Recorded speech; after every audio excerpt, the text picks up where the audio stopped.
Gotta do a few push-ups. Get a little pump. I forget every time before I take a video. Oh, you gotta get that pump, baby. Get that pump. Do some mountain climbers. Work those abs. Yeah. Woo. I've been meaning to do, well, I haven't been meaning to. I've been taking notes since I've been in Costa Rica. Costa Rica here. And I got them on my backup phone here. The differences between, I don't want to say North America, because I'm from Canada, I'm going to say the differences between Canada, as that's my homeland, and Costa Rica. I want to share with you the differences that I've noticed since I've been here, coming on almost 3 months. My first time ever snowbirding per se, because I no longer enjoy winters. I switched the snowboarding for surfing, and yeah, I like the beach a lot more in the sun than the freezing cold. We had a very cold, I'm not gonna say they had a very cold winter in Canada, and I think this year I picked the right year to spend it in the sun. So let's get started here. Oh, I guess I want to keep my even tan, so I should probably take my shirt off here. Ugh. Haven't been working out much, so not as defined as I usually would be, but I'm okay. I'm all right with still putting myself out there on video. Okay, few notes. Ketchup ain't the same. Well, that goes for a lot of sauces or things you may be used to back home. Some places here, they can be quite watered down. Not all the time. You can buy some products, obviously, at the grocery store, but sometimes when you go to maybe a family restaurant or somewhere, they might make their own, and they water it down quite a bit, I've noticed. The coffee here is a much different process. It takes quite a bit longer, as do most things when you go out to eat or when you go somewhere. Even fast food actually is not fast from my experience here. It's actually quite slow. I think there was a time I went for a coffee at McDonald's, and it took longer than if I had just went to a restaurant and had a meal. So it all depends, I guess, on the location, where you are, what's going on. But I find that most of the time the service industry here is island time. So certain places maybe not so much that are more commercial, but a lot of places things are slow. This is a big thing for me. Now, napkins and toilet paper. Here it's much like a lot of Europe, where they don't flush toilet paper down the drainage systems because it'll clog it, and I'm not used to that. Obviously in Canada we flush everything down the toilet, it's no problem, but here it is a bit of an issue, so you shouldn't do it. And most places put signs up to tell you this. Sorry, the sun's blinding me a little bit. So when you use toilet paper, it's very thin. It's usually very thin at most places. I'm assuming that's because if people are to flush it, they don't want it to get stuck in the system. And the other thing, wow, I just find it super annoying. And some people may say, oh, they're saving on napkins by not making them so large and so tiny. But I feel like I need to use 75 bloody napkins when I go to a restaurant or somewhere, because they're like this big. Back home, 2 or 3 napkins throughout a meal would more than suffice, but here I need like 80 napkins. So don't know if this resonates with anybody who's been here. That's another thing. So obviously, if you're not used to putting toilet paper in the garbage, that can be a little gross for some people. It is a little gross in general. I met somebody who said they actually have to freeze their used toiletries, aka obviously toilet paper, because if they don't, it starts to really smell and give off not such a great odor. So people go to different lengths or extremes with the toilet situation here, clearly. Obviously, I gotta mention Lozano. Lozano is their sauce here. It's like HP back home, I guess. HP, everybody puts it on everything. It's much warmer here, so most places, I would say almost all places, don't have baths back home. And in colder countries, we have bathtubs. I haven't seen one yet here. Oh, actually, that's a lie. I did see one at one Airbnb I stayed at. But yeah, most places don't have bathtubs. A lot of places don't even have hot water. So many places you go to, depending on where you're situated, they won't have hot water. Not that you need it, because I mean, you're in the hot sun most of the day anyways. Another thing, I could be completely wrong on this, so if somebody sees this and you play volleyball, comment if I'm right or wrong. But back home, when you play volleyball, when someone serves it, you cannot volley on the serve. But I played in Turrialba here in Costa Rica. Apparently volleyball is a big thing there. And I played with some friends, and they allow you to volley off a serve, which was different for me because I'm not used to that, and I kept screwing it up. My towel in water. That's okay. So the traffic.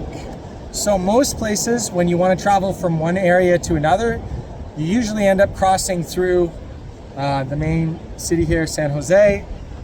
And obviously there's tolls to get in and out. They're not that much, they're a few dollars.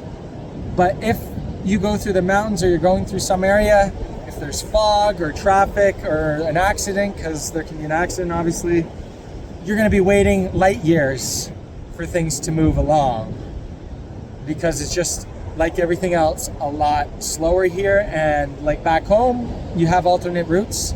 Here, there's not many alternate routes unless maybe you have an ATV or a four-wheel or something.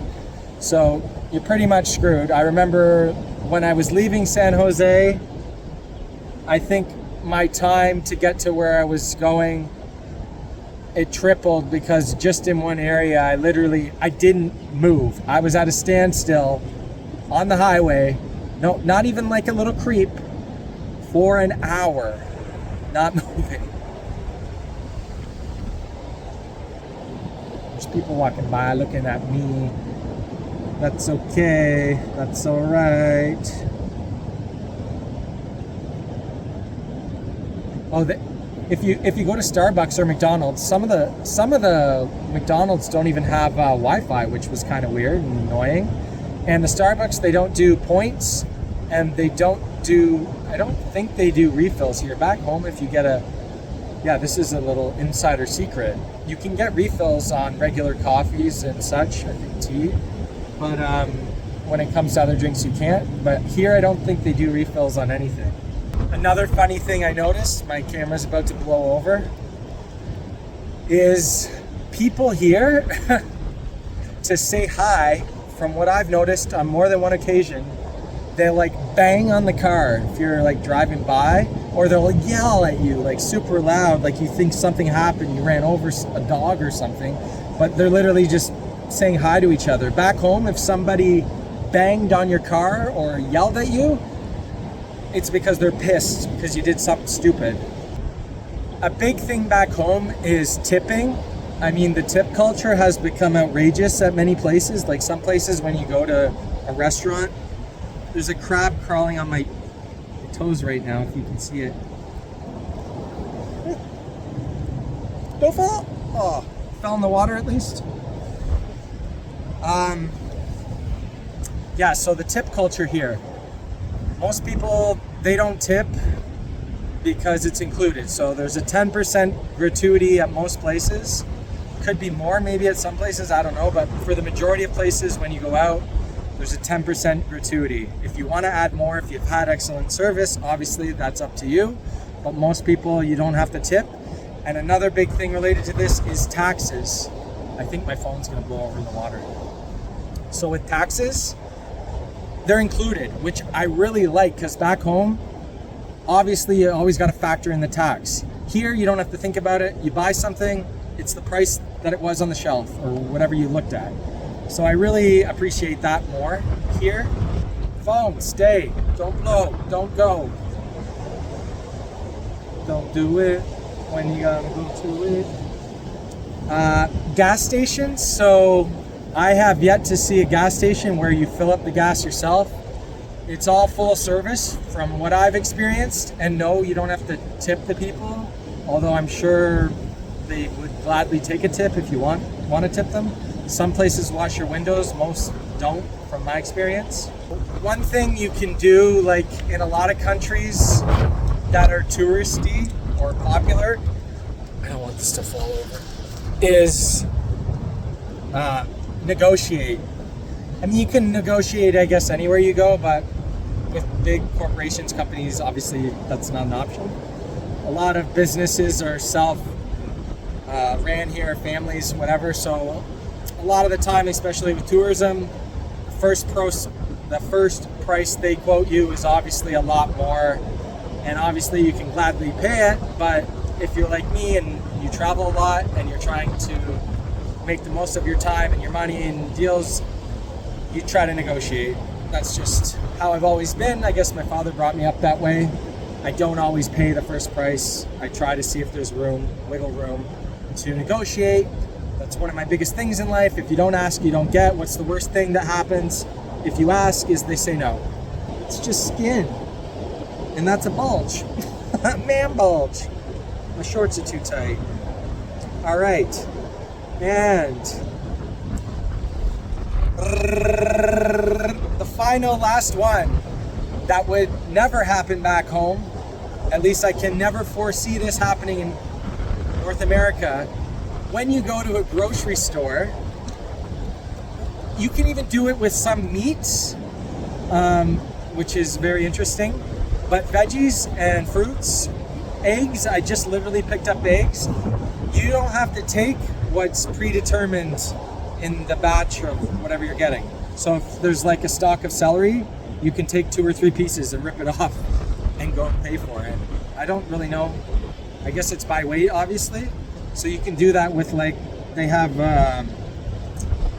salami and meats and things, the long ones. So you cut them, and same thing, same process. And same with, like, obviously fruits and vegetables and eggs, because I just, like I said, I picked up some eggs. I didn't want 15, 16, whatever it was, eggs. So I just asked, can I get 6? And they just literally cut the carton. Sometimes there's already like something where somebody already took some out, so you can just take from that or add to that. So I thought that was pretty cool, and that's it. That wraps up, at least I think so. I don't need to look again.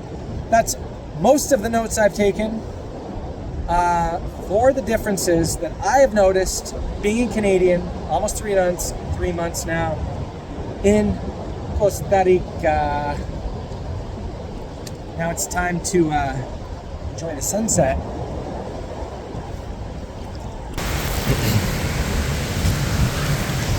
So I was just leaving the beach and I forgot. There's still one more difference that I forgot, and that is when you park your car, so it's car related again, when you park your car in many places, businesses, restaurants, shops, anywhere that's a touristy location, there's gonna be people there, parking patrol, that want tips, money, essentially for watching your car. And you don't, technically, I guess you could get away without paying them, but do you really want to risk for like a couple bucks, if not even less, something happening to your car? Probably not, so I guess it's worth it. Back home, if you wanted to hire somebody to watch your car, I know from experience, one of my clients costed several $100s, so $2 for somebody to watch your car while you're gone, especially if you got any valuables in it. I think it's worth it. How I end all my videos. Ciao. For now. Look at that sunset. I'm getting pretty close to Tamarindo, so sunsets are pretty beautiful here.